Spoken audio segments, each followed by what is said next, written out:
जूनच्या तुलनेमध्ये जुलैमध्ये मुंबईमध्ये आजारांमध्ये वाढ झाली असल्याचं मुंबई महानगरपालिकेकडून सांगण्यात आलं होतं आणि खबरदारीचं आव्हान जे आहे ते मुंबई महानगरपालिकेकडून करण्यात आलं होतं। मात्र वरळी, प्रभादेवी, सेंचुरी बाजार त्यासोबतच परळ आणि लोअर परळ भागातील गेल्या 2 दिवसांपासून कचरा उचलला नाही अशी परिस्थिती जी आहे ती परिस्थिती ठिकठिकाणी निर्माण झाल्याचं आपल्याला पाहायला मिळते। मी सध्या प्रभादेवी परिसरामध्ये आहे। प्रभादेवी परिसरामध्ये मुख्य रस्त्यांवरच अशा प्रकारचा कचरा जो आहे तो कचरा पडला असल्याचं चित्र आपल्याला या ठिकाणी सध्या पाहायला मिळतंय।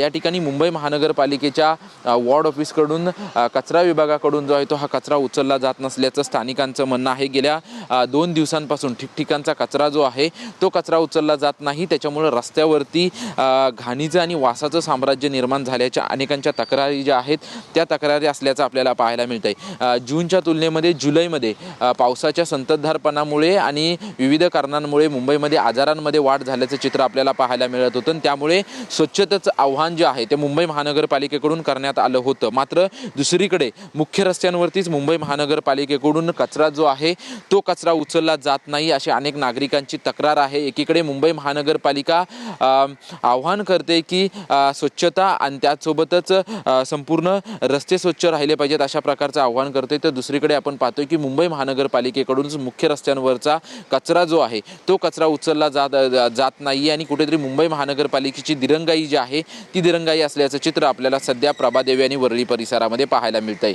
कॅमेरामन नरसिंगसह निवृत्ती बाबर, TV9 मराठी, मुंबई।